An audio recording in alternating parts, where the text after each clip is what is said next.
Good morning friends. Start કરીએ આપણે chapter number 7 ઉદ્વિકાસ. સૌથી પહેલાં એનો પહેલો ટોપિક જોઈએ, જીવની ઉત્પત્તિ.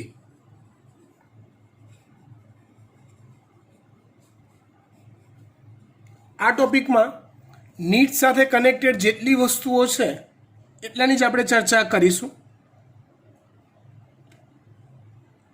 તો જીવની ઉત્પત્તિ સમજીએ પહેલાં આપણે પૃથ્વીનો ઉદ્ભવ એ સમજવું આપણા માટે અનિવાર્ય છે. કેમ કે પૃથ્વી બની તો પછી પૃથ્વી પર જીવ બન્યો એવું કહેવાય, રાઈટ? તો જુઓ, સૌથી પહેલાં તો આપણને જે અવકાશી તારા દેખાય છે, ટમટમતા તારા જેને આપણે કહીએ, એ આશરે આપણાથી 10⁻12 કિલોમીટર જેટલા અંતર દૂર છે. આનો અર્થ એવો સમજવાનો કે અત્યારે આપણે જે પ્રકાશિત તારા જોઈએ છે, બરાબર, એ પ્રકાશ તારામાંથી પ્રસ્ફુરણ થયો હશે. હા, તે પ્રસ્ફુરણ થયાના કેટલાય વર્ષો પછી એ પ્રકાશ આપણા સુધી પહોંચ્યો હશે. કેમ કે પ્રકાશની ગતિ તમને ખબર છે, આશરે 3 લાખ કિલોમીટર છે.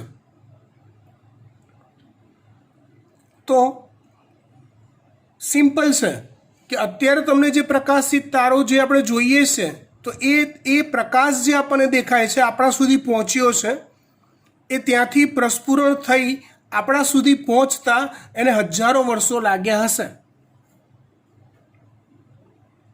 હા, આપણે એકબીજાને જે સામસામે જોઈ શકીએ છીએ એ વર્તમાન છે, ટૂંકું અંતર છે માટે. પણ આ તો એક અજાયબી થઈ કે આજે આપણે તારાને જોઈએ છીએ, પણ ખરેખર તારો એ જે પ્રકાશ તારોનો જોયો એ વર્તમાનનો નથી, એને હજારો વર્ષ પહેલાં મુક્ત કરેલો છે એ પ્રકાશ આપણે જોઈએ છીએ. સમજણ પડી ગઈ વાત? ગુડ. આપણું બ્રહ્માંડ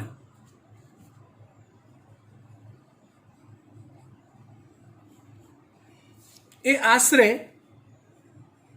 20 બિલિયન, આ બધા આંકડા અગત્યના છે નીટ માટે આપણે એના પર ખાસ ફોકસ મૂકીએ છીએ. આપણું બ્રહ્માંડ આશરે 20 બિલિયન વર્ષ જૂનું છે. મતલબ કે 20 બિલિયન વર્ષ પહેલાં એનો ઉદ્ભવ થયો એવું માનવામાં આવે છે.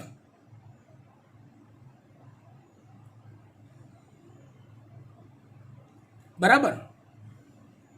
આ બ્રહ્માંડમાં આપણી પૃથ્વી અને બીજા બધા ઘટકોનું સર્જન કઈ રીતે થયું?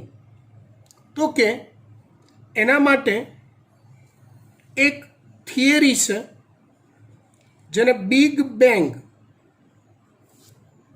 વાદ કહેવાય છે. કયો વાદ કહેવાય છે? બિગ બેંગ વાદ.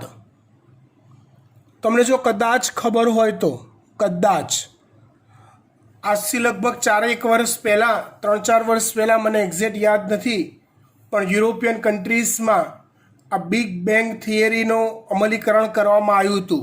એક માઇક્રો કે મિની લેવલે એક એવી ટનલ ઊભી કરી હતી એક આખીને, એની અંદર બિગ બેંગ કેવી રીતે થયું હશે એનું એક આખું પ્રયોગ કરવામાં આવ્યો હતો. પૃથ્વીનું સર્જન એ એક ભૌતિક વિસ્ફોટ છે એવું માનવામાં આવે છે આ થિયરી પ્રમાણે.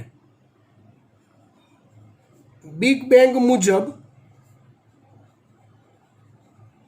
બ્રહ્માંડમાં થયેલો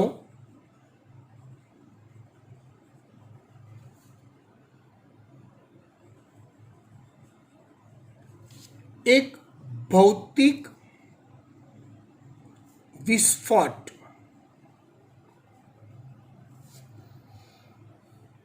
એવું માનવામાં આવે છે. અને વિસ્ફોટ થતાં એવું થયું કે બ્રહ્માંડ વિસ્તર્યું.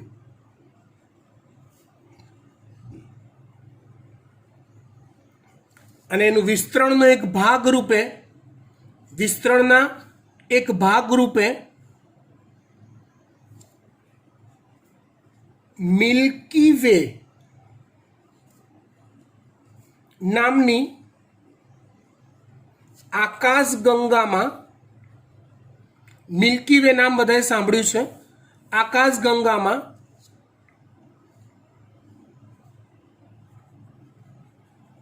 સૌર્યમંડળમાં 4.5, આ આંકડો યાદ રાખવાનો, 4.5 બિલિયન વર્ષ પહેલા પૃથ્વી રચાઈ.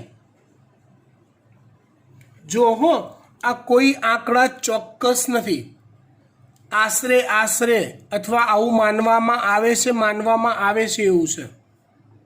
એટલે પૃથ્વી આશરે 4.5 બિલિયન વર્ષ પહેલાં નિર્માણ પામી. શેના દ્વારા? તો કે બિગ બેંગ થિયરી મુજબ એક બ્રહ્માંડમાં વિશાળ વિસ્ફોટ થયો અને વિસ્ફોટ થતાં બ્રહ્માંડ વિસ્તર્યું. મતલબ એક વિશાળકાય જે બ્રહ્માંડના ઘટકો હશે, શિલાઓ મોટી, એ બધી તૂટી અને તૂટીને પછી એ બ્રહ્માંડમાં ફેલાઈ, જેના દ્વારા આપણી પૃથ્વીનું નિર્માણ થયું.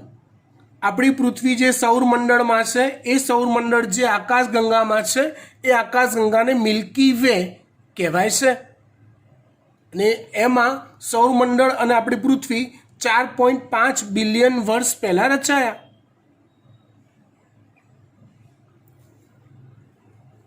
શરૂઆતમાં પૃથ્વી પર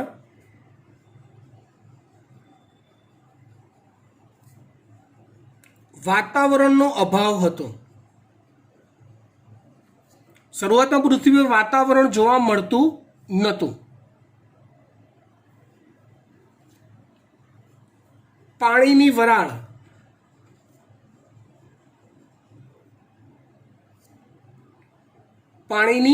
વરાળ CH4 એટલે કે મિથેન, CO2, NH3 જેવા ઘટકો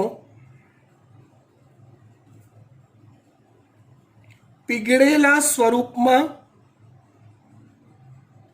ધીમે ધીમે સર્જાતા ગયા. શરૂઆતમાં આમાંનું કશું જ હતું નહીં, પણ તમે જાણો છો કે શરૂઆતમાં પૃથ્વી એ વાયુઓના ધગધગતા ગોળા સ્વરૂપે હતી. જેમ જેમ જેમ જેમ એનું તાપમાન ઘટતું ગયું, એનું તાપમાન ઘટતું ગયું, તેમ તેમ આ ઘટકો પીગળતા ગયા અને સૌ પ્રથમ આ ઘટકો સર્જાયા. આ ઘટકો સર્જાયા ને તેનાથી પૃથ્વી ઢંકાતી ગઈ. પૃથ્વીના ખડકાળ વિસ્તાર પર આ ઘટકો એની ઉપર છવાતા ગયા. એ વખતે શરૂઆતમાં ઓઝોન વાયુનું સ્તર નહોતું, O3, એટલે અલ્ટ્રાવાયોલેટ કિરણો, યુવી કિરણો પૃથ્વી પર ઇઝીલી આવી શકતા હતા, જે બહુ ડેન્જરસ છે વિઘટન કરવા માટે, જાત જાતના ફેરફારો લાવવા માટે. તો એ ટાઈમમાં યુવી કિરણોની અસરથી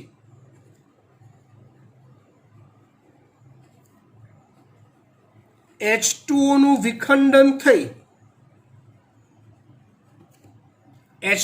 વિખંડન થઈ એમાંથી H2 એટલે કે હિલિયમ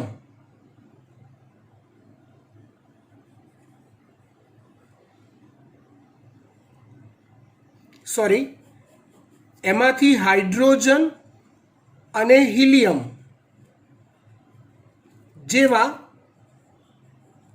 તત્વોનું નિર્માણ થયું.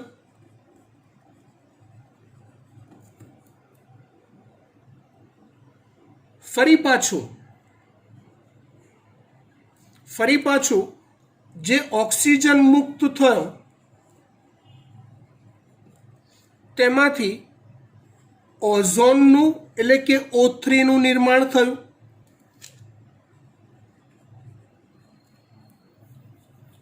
આ બધી વાતો અલ્ટિમેટલી ધારણા છે, કોઈ ચોક્કસ આપણને એના પુરાવા પ્રાપ્ત થયેલા નથી. એટલે સૌથી પહેલાં એવું થયું કે પૃથ્વી બની વાયુના ધગધગતા ગોળા સ્વરૂપે. જાત જાતના અને ભાત ભાતના વાયુ હતા. પૃથ્વી ઠરતી ગઈ. જેમ જેમ ઠરતી ગઈ તેમ તેમ આ બધા ઘટકો પીગળતા સ્વરૂપે પૃથ્વીને ઢાંકતા ગયા, ને જેમ જેમ ઢાંકતા ગયા પાણી બન્યું. રાઈટ. તો એ પાણીનું વિખંડન કર્યું કોણે?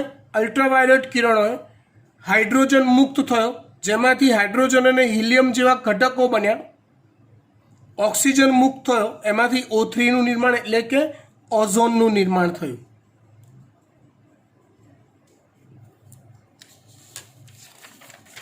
જો તમને નીટ માટે એક્ઝેક્ટ આ બેઠે બેઠી સ્ટોરી યાદ રહે કે ના રહે ચાલશે, પણ દરેક આંકડાકીય માહિતી યાદ રાખવી જરૂરી છે. આ ચેપ્ટરમાંથી આવી કોઈ પણ આંકડાકીય માહિતીના 2 MCQ લગભગ પૂછાતા હોય છે નીટમાં. હવે ઓઝોનનું નિર્માણ થતાં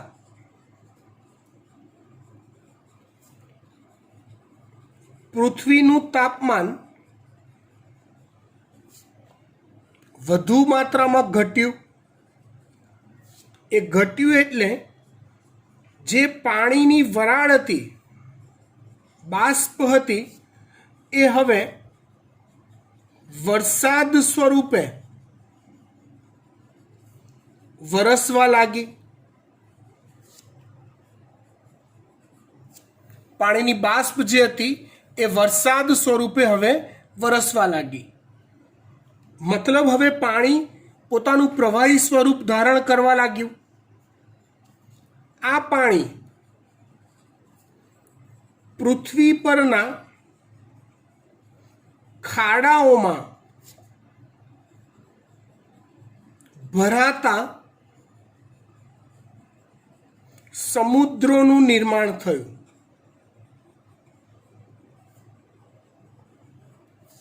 આ એક જીવની ઉત્પત્તિ થવા તરફનું પ્રથમ ચરણ છે, કારણ કે એ વાત નિર્વિવાદિત સ્વીકાર્ય છે કે પૃથ્વી પરનો સૌપ્રથમ સજીવ ક્યાં સર્જાયેલો છે? તો કે પાણીમાં સર્જાયેલો છે. ક્યાં સર્જાયેલો છે? પાણીમાં. તો આ સ્થાયી સ્વરૂપે પાણી બન્યું એટલે પૃથ્વીનું નિર્માણની શરૂઆત થઈ એવું માની શકાય. એવું માનવામાં આવે છે કે પૃથ્વીની ઉત્પત્તિ બાદ આશરે 500 મિલિયન વર્ષ બાદ જીવ દ્રશ્યમાન થયો. કેટલા મિલિયન વર્ષ બાદ? 500 મિલિયન વર્ષ બાદ પૃથ્વીનું નિર્માણ થયું. એના 500 મિલિયન વર્ષ બાદ હવે કહો તો પહેલાં યાદ કરીને પૃથ્વીનું નિર્માણ ક્યારે થયું? તો કે 4.5 બિલિયન વર્ષ પહેલાં. તો 4.5 બિલિયન વર્ષ પહેલાં જ્યારે પૃથ્વી બની એમાં 500 મિલિયન વર્ષ ગયા પછી પ્રથમ જીવ દ્રશ્યમાન થયો.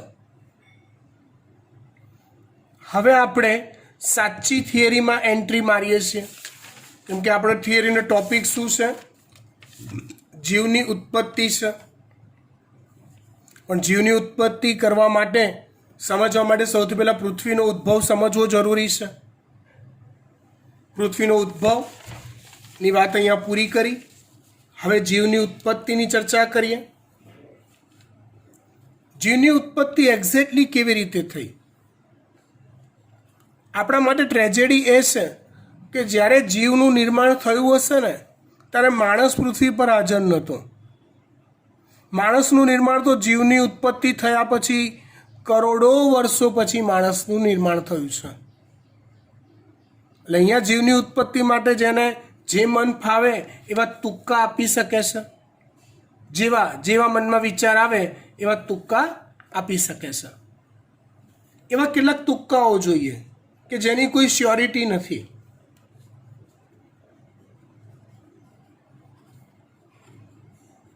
જીવની ઉત્પત્તિ માટેના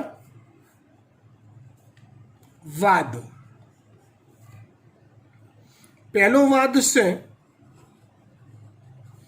ઉલ્કા પાષાણવાદ. આ વાત એવું કહે છે કે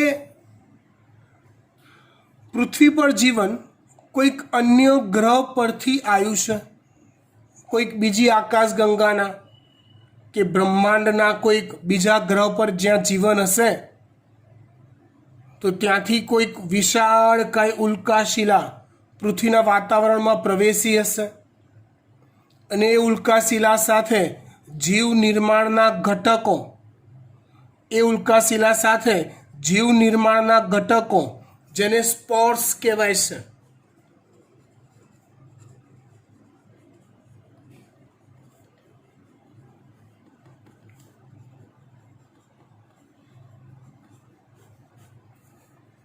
સ્પોર્સ એટલે સાદી ભાષામાં આપણે જેને કહીએ છીએ એને પ્રજનન કોષ કહેવાય, પણ અહીંયા સ્પોર્સનો અર્થ જેમાંથી જીવ ઉદ્ભવે એવું મટીરિયલ થાય.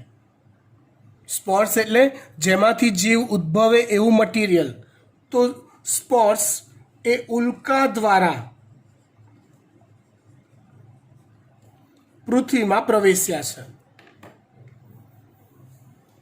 આ વાત અત્યારે અસ્વીકાર્ય છે. કેમ અસ્વીકાર્ય છે? તેનું કારણ છે હજી આપણે સમગ્ર બ્રહ્માંડમાં બીજે ક્યાંય જીવન છે કે નહીં, અથવા કરોડો વર્ષો પહેલાં ત્યાં જીવન હતું કે નહીં એ ચોક્કસ નક્કી કરી શક્યા નથી. તમને જો યાદ હોય તો કોઈક મંગળના એવા ફોટોગ્રાફ્સ આપણી પાસે આવે કે મંગળ પર પાણી હોવાના પુરાવા મળ્યા છે, કે ભૂતકાળમાં પાણી હતું એવા પુરાવા મળ્યા છે. તો પાણી હતું તો એવું ધારી લેવાય કે જીવન હતું.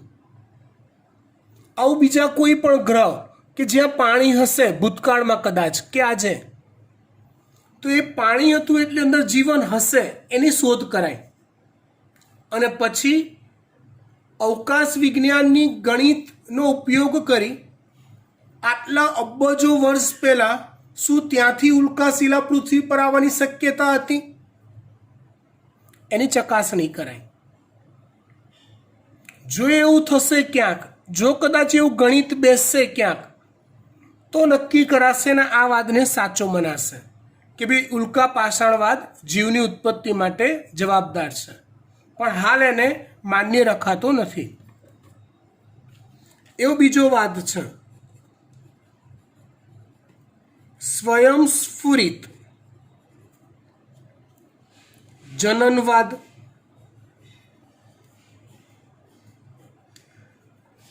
આ વાદ નકરા ગપ્પા છે.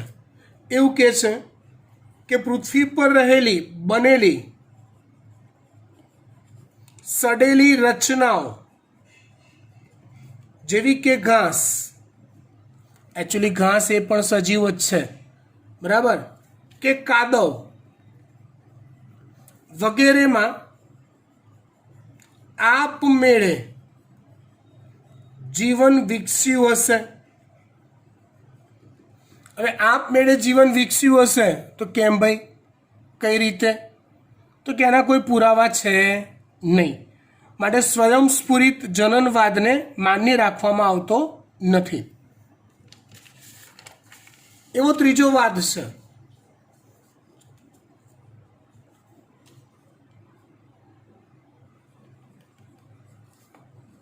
જીવજનનવાદ. કયો વાદ? જીવજનનવાદ. આ વાદ લુઈ પાશ્ચરે આપેલો છે. કોણ આપેલો છે?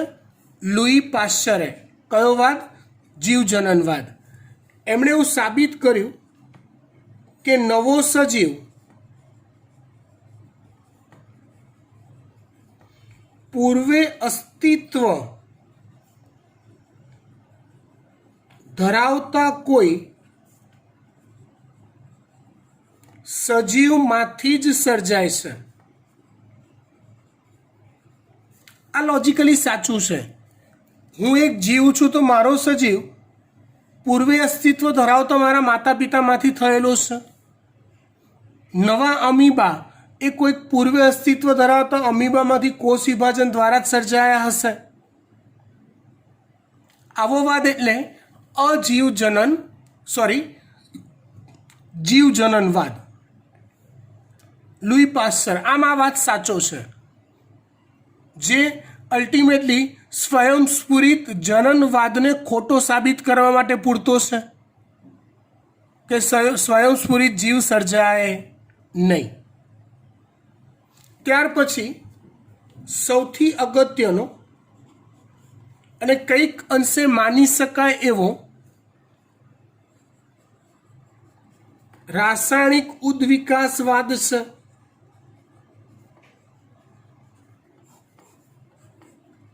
કયો વાદ છે? રાસાયણિક ઉદ્વિકાસવાદ. આ વાદ ઓપેરિન અને હાલ્ડેન નામના વૈજ્ઞાનિકોએ આપેલો છે, જે કંઈક અંશે વધુ સ્વીકૃતિ પામેલો છે. મોટે ભાગે આ વાદને સ્વીકૃતિ મળેલી છે. કયા વાદને? ઓપેરિન અને હાલ્ડેને આપેલા રાસાયણિક ઉદ્વિકાસવાદને. એમણે કીધેલી વાતોની આપણે ડિટેલમાં ચર્ચા કરીએ. ધ્યાન આપજો. આની ચર્ચા ડિટેલમાં ચોપડીમાં આપી નથી, પણ આપણને એ રાસાયણિક ઉદ્વિકાસ ખબર હોવી જોઈએ. ઉદ્વિકાસ એટલે શું? ઉદ્વિકાસ કોને કહેવાય? તો કે સરળમાંથી જટિલ પ્રકારના અણુઓનું નિર્માણ. સજીવમાં ઉદ્વિકાસ એટલે પણ એવું જ થાય. સરળ સજીવમાંથી જટિલ સજીવોનું નિર્માણ, જેને ઉદ્વિકાસ કહેવાય. અહીંયા રાસાયણિક ઉદ્વિકાસ છે, એટલે રાસાયણિક દ્રષ્ટિએ સરળમાંથી જટિલ પ્રકારના અણુઓનું નિર્માણ થવું. અહીંયા એ જે રાસાયણિક ઉદ્વિકાસ છે ને એની વિસ્તૃત માહિતી આપું અને પછી એની ડેપ્થમાં આપણે ઘૂસીશું, એને બરાબર સમજીશું. સૌથી પહેલાં તો પૃથ્વી પર કાર્બન, હાઇડ્રોજન, ઓક્સિજન અને નાઇટ્રોજન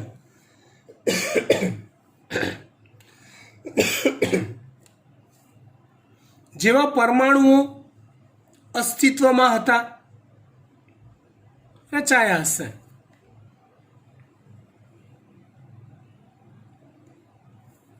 એ લોકોનું એકબીજા સાથેનું વિવિધ પ્રકારનું જોડાણ થઈ CH4, NH3,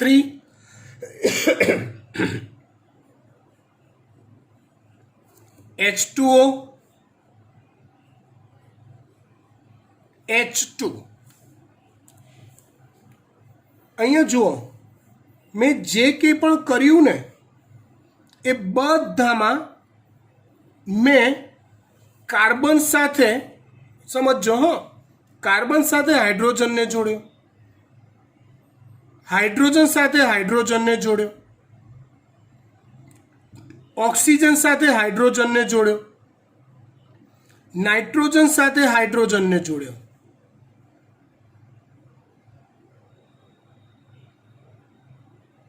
વાત સમજ પડે છે હું શું કરું છું? બાકી બધાના જોડકણા મેં નથી બનાવ્યા. चार मुख्य तत्व लीधा, कार्बन, हाइड्रोजन, ऑक्सीजन, नाइट्रोजन। ए चारे चारનું મેં જોડાણ હાઇડ્રોજન સાથે કર્યું, કારણ તે વખતે હાઇડ્રોજન એ વાતાવરણમાં મુખ્ય વાયુ હતો, એટલે વાતાવરણ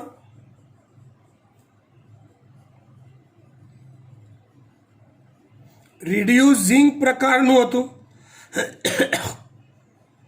વાતાવરણ રિડ્યુસિંગ પ્રકારનું હતું અને માટે હાઇડ્રોજન સાથેનું જોડાણ શક્ય બનતું હતું.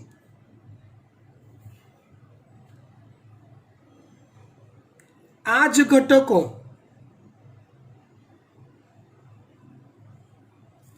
પાણી બન્યું. એ પાણી ધીમે ધીમે વરસાદ, પહેલા વરાળ સ્વરૂપે બન્યું હશે, વરસાદ સ્વરૂપે વરસ્યું અને H2O સમુદ્ર રચાયા હશે, જેમાં CH4 NH3 H2 અંદર ઓગળ્યા હશે. આ બધા ઘટકો અંદર ઓગળ્યા પાણીમાં.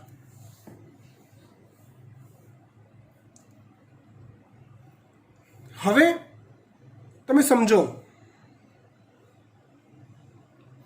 એ વખતે વાતાવરણમાં મુક્ત ઓક્સિજન નહોતો. એ વખતે વાતાવરણમાં મુક્ત ઓક્સિજન નહોતો. એટલે આ જે જો મુક્ત ઓક્સિજન હોય ને, અત્યારના વાતાવરણમાં મુક્ત ઓક્સિજન છે, એટલે અત્યારનું વાતાવરણ ઓક્સિડાઇઝિંગ પ્રકારનું કહેવાય. એટલે આવો કોઈ પણ ઘટક રહ્યો હોય ને તો દરેકે દરેકનું ઓક્સિડેશન થાય જ. એટલે આવા ઘટકો જો અત્યારે સર્જાયા હોય ને તો એ લાંબો ટાઈમ ટકી ના શકે, વિઘટન પામી જ જાય, ઓક્સિડેશન પામી જ જાય.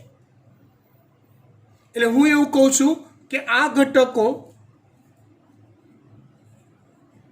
O2 ના અભાવે લાખો વર્ષો સુધી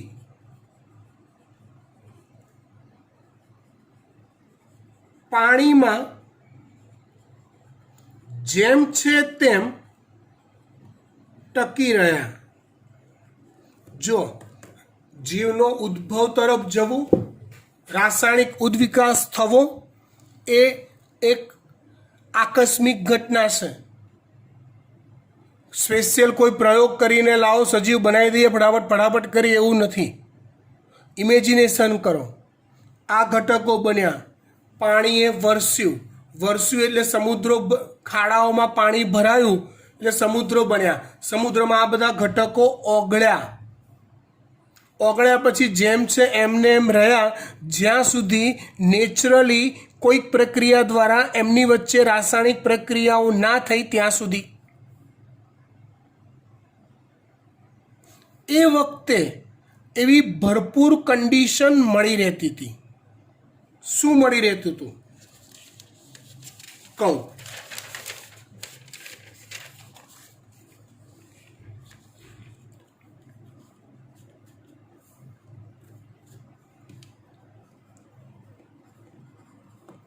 તે સમયે એક તો પુષ્કળ જ્વાળામુખી ફાટતા હતા.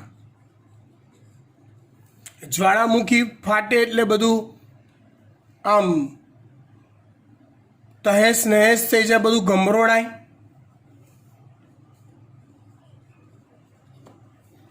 બીજું, ઓઝોનનું સ્તર નહોતું એટલે યુવી કિરણો સીધા પૃથ્વી પર આવી શકતા હતા. ને યુવી કિરણો આવી બધી પ્રક્રિયાઓ કરાવવામાં એક્સપર્ટ છે, ફેરફારો કરાવવામાં. ત્રીજું, પણ વીજળી પડતી હતી.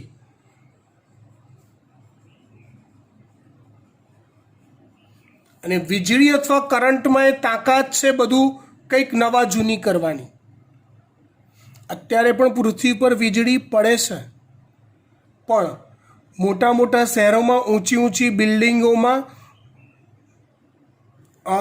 છેક પાયાથી ટોપ સુધી સળિયાઓનું એક આખું મિકેનિઝમ હોય છે.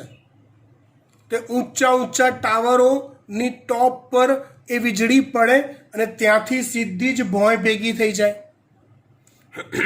નથી આપણને કહેતા કે ચોમાસામાં વીજળીના થાંભલાથી દૂર રહો? એનું કારણ આ છે. તો એ વીજળીઓ પડે. આ અત્યારે તો શું હતું, આ ટાઈમે તો કોઈ બિલ્ડિંગોનું બાંધકામ કશું હતું નહીં, બધું ખુલ્લું. એટલે જેટલી વીજળી પડે બધે પડે, પાણીમાં જાય. મતલબ આ બધા ઘટકો જે પાણીમાં રહ્યા એમની વચ્ચે રાસાયણિક પ્રક્રિયાઓ થવાની તકો બની રહી. બને કે કોઈક વાર પ્રક્રિયા થઈ હોય, કોઈક વાર પ્રક્રિયા ના થઈ હોય, પણ જો પ્રક્રિયા નથી થઈ તો પણ એ તત્વો એમને ટકી રહેતા હતા, ઘટકો ટકી રહેતા હતા. કારણ મુક્ત ઓક્સિજન નહોતો. કારણ શું આપી શકાય એનું? મુક્ત ઓક્સિજન નહોતો. એનું મુખ્ય કારણ આપી શકાય.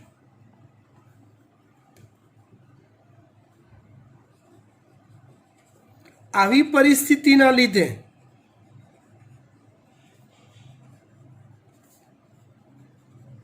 લાખો વર્ષો વીતતા સતત આવી પરિસ્થિતિ ચાલુ રહી. રાસાયણિક ઉદ્વિકાસ થયો, જેમાં છેલ્લે આપણે અટક્યા હતા ક્યાં? CH4 જો આ રહ્યું, CH4 NH3 H2O H2, એમાંથી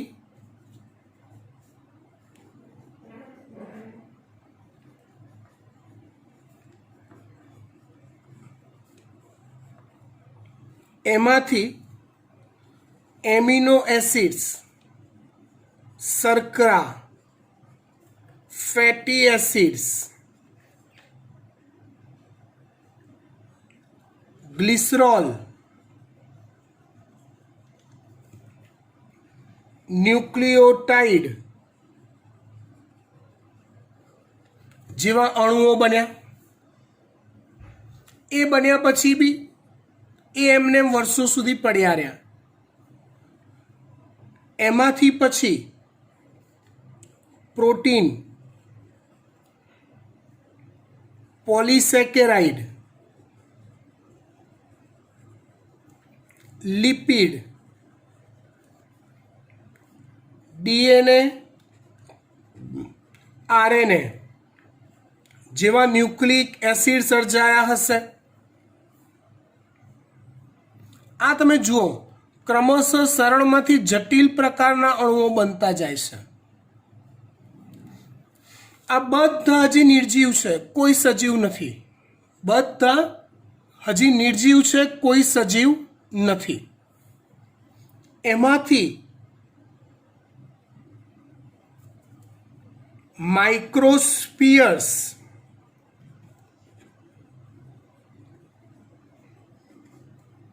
અને કોએસર્વેટ્સ જેવા ઘટકો સર્જાયા કે જે સજીવની અત્યંત નજીકના કહેવાય. મતલબ કે સજીવની જેમ પર્યાવરણમાં સ્વતંત્ર અસ્તિત્વ ધરાવે તેવા વિશાળ અણુઓ હતા. કોણ હતા? માઇક્રોસ્ફિયર્સ અને કોએસર્વેટ્સ. એમાંથી પછી સજીવ સર્જાયો, પણ કઈ રીતે? Nobody knows that and nobody can prove that. એ સજીવ કેવી રીતે બન્યો એ હજી ફાઇનલી ક્વેશ્ચન માર્ક છે, કોઈ શોધી શક્યું નથી. આગળ વાત કરીએ તો વચ્ચેનો પાર્ટ મિસિંગ રહ્યો કે ભાઈ આમાંથી સજીવ બન્યો, ડાયરેક્ટ સજીવ પર આવી જઈએ તો એવું કહેવાય કે આશરે 3 બિલિયન વર્ષ પહેલાં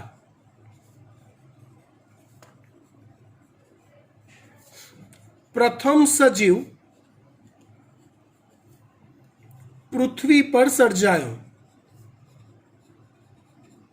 આશરે કેટલા વર્ષ પહેલા? 3 બિલિયન વર્ષ પહેલા પ્રથમ સજીવ પૃથ્વી પર સર્જાયો. આ વાત થઈ રાસાયણિક ઉદ્વિકાસ પરથી જીવની ઉત્પત્તિની. આને સાચો કેમ માનવામાં આવે છે? તો 1953માં મિલર અને તેના સાથીઓએ પ્રયોગશાળામાં